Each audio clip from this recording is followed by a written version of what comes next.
Now, here is an interview with author William Cooper.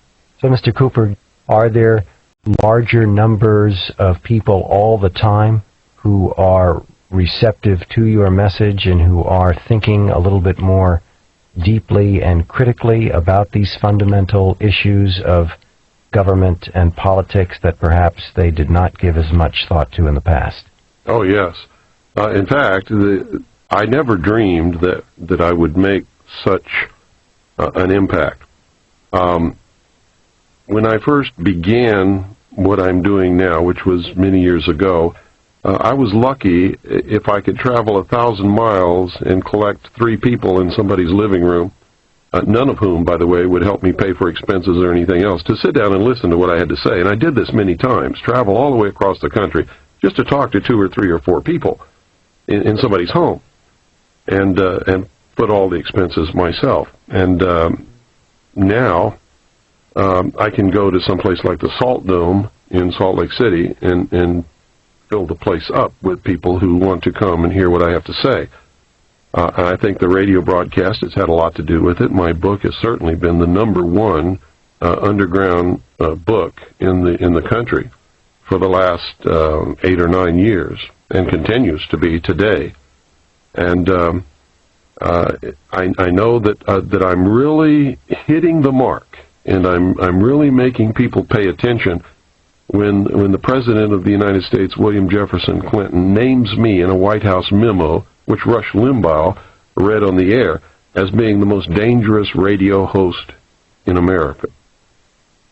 To me, that was the most tremendous compliment that I could ever receive. Was worth more than $50 million in my estimation. And if I don't ever do anything more than what I've accomplished, I certainly have accomplished quite a bit in the way of waking up the average American to stop believing everything that he's told or taught and start questioning and using his own mind for something other than to hold up the top of his head. And I think that's happening. I think people are beginning to question and think and arrive at their own conclusions today a lot more than they ever have in history. Trusting people is what got us in this situation. And the whole concept that imperfect man can rule other imperfect men, and it's going to turn out all right, is the most ludicrous proposition that I've ever heard in my life.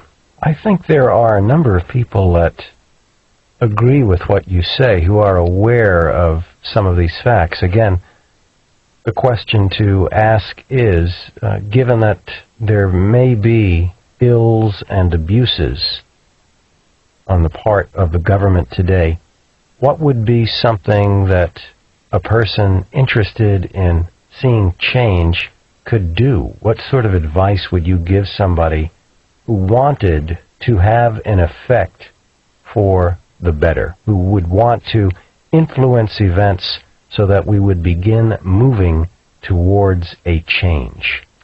There are only 2 possible avenues of change at the present time. One is civil war, which we are heading toward right now. We are rushing toward a civil war in this country. And I foresee that is probably the most reasonable expectation that we can see happening. Not that I want it to happen, not that a civil war is reasonable, but it's the reasonable conclusion after looking at the whole picture. The other is that we could somehow really educate the vast majority of what I call the American sheeple. These are people who are ignorant. Ignorant is not a bad word. It just means that they're without knowledge.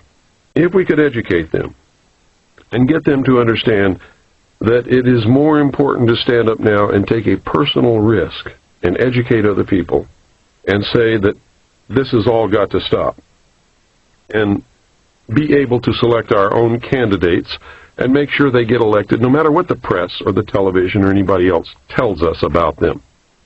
Put them in office, people who will support, protect, and defend the Constitution, like the liars and the charlatans who are in office now swear to do when they take their oath of office, but don't at all. Don't even attempt it.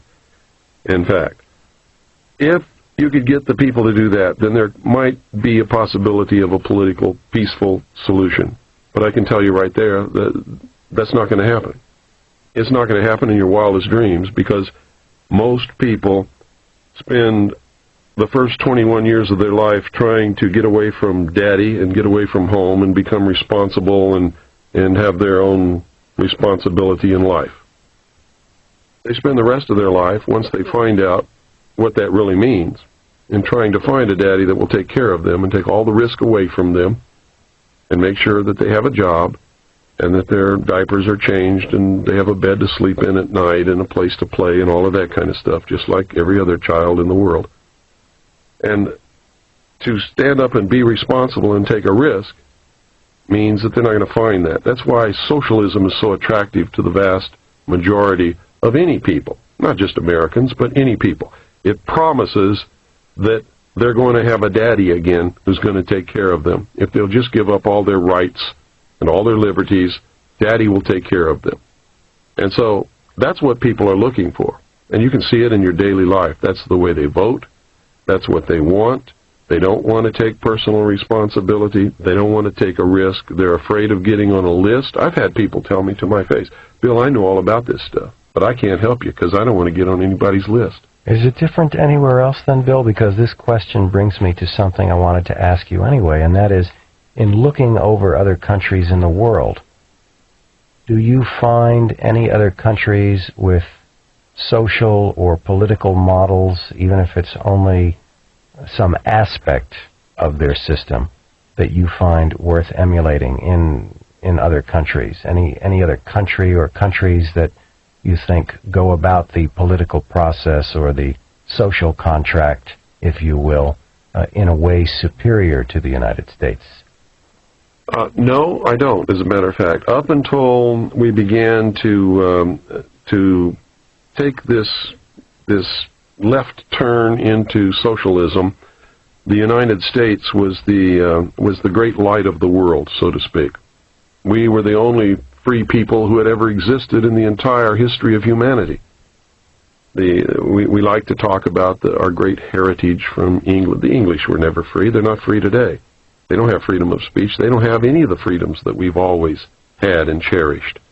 In the history of the whole human race, the only people that have ever lived on this planet who have ever truly been free, the ultimate achievement of all humankind was to accept the individual as a king or queen in his or her own right, being responsible and having all of the freedom and liberties that they could possibly imagine right here in this country.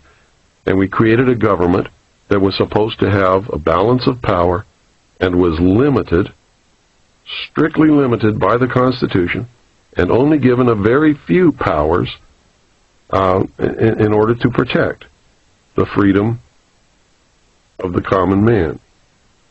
That's all gone now. I mean, that's like a big... You hear these politicians in Washington today talking about how the Constitution is an outdated document penned over 200 years ago by a bunch of doddering old men who did not understand the complexities of the modern age. They won't tell you what you should already know, is that the document is not an outdated old document. It is a living Constitution. It has within it the means for change should the people desire that it be changed. But the people don't desire that, so they just go ahead and throw it in the trash can anyway and go about their business doing anything that they want to do, while Joe Blow on the street doesn't even know that it's happening because he's never read the document that guarantees his freedom in his whole life. So, Mr. Cooper, given the controversial nature of so many of the things that you have studied with regard to government and the law and the abuses thereof, tell us a little bit about how it has affected your personal life. You're a family man with 2 children. What kind of impact has the work you've done had on your family? Well, that's quite an interesting question, and that doesn't get asked very much. But it's had a tremendous effect. If you want to find out how quickly society can turn against one, and I'm talking seriously here, stand up and tell the truth about just anything that you want to stand up and tell the truth about. It scares the living daylights out of everyone. And so the first thing that happens is you find out who your friends are and who your friends are not, because there's a great weeding out there. And it's not anything that you do on your part or that I've done on my part. They just disappear. And you find very quickly that people are afraid to be around you because they can see the government being upset about what you're talking about, and they can see repercussions coming, and of course they have happened and will continue to happen. And ultimately, I really believe that there will be some kind of a terminal point where they decide that they're not just not going to put up with this pest anymore, and that's going to be the end of me. We have been literally financially in the ditch. We have found it impossible to get any kind of a normal job with anyone who knows anything about what I do. You can't go to church, you can't go to cocktail parties because everybody else is sitting around talking about the weather or, oh, what school did you go to? And when you have done the research and arrived at some of the answers that I know to be true now, those people become like kindergarten children.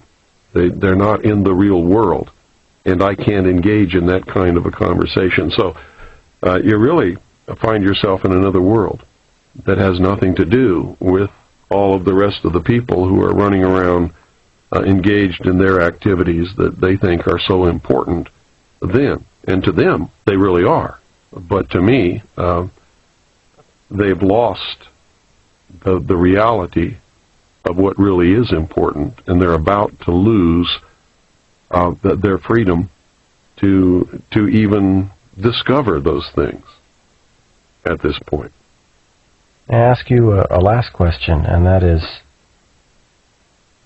how would you like to be seen or remembered in future years when people look back and you think about the thrust of your work? What is it that you would like to be best remembered for? I think I would like to be remembered like Paul Revere was remembered. At a time when it was needed and nobody else would do it, I got on my horse and rode through the night and said, the British are coming. And this time it's not the British, although there's an element of the British here because England is a socialist country. I'm sure you know that. That's all. I'm not looking for any fame or any fortune. You certainly don't get rich doing what I'm doing. And infamous is probably the real word that describes what happens to you as far as public recognition in a world where political correctness is the theme of the day. You just don't do what I'm doing. So if anybody wants to remember me, I would certainly be pleased if they just remembered I did what was the responsible and the right thing to do at a time when nobody else had the guts to do it. Well, Cooper, thank you for your time. You're welcome.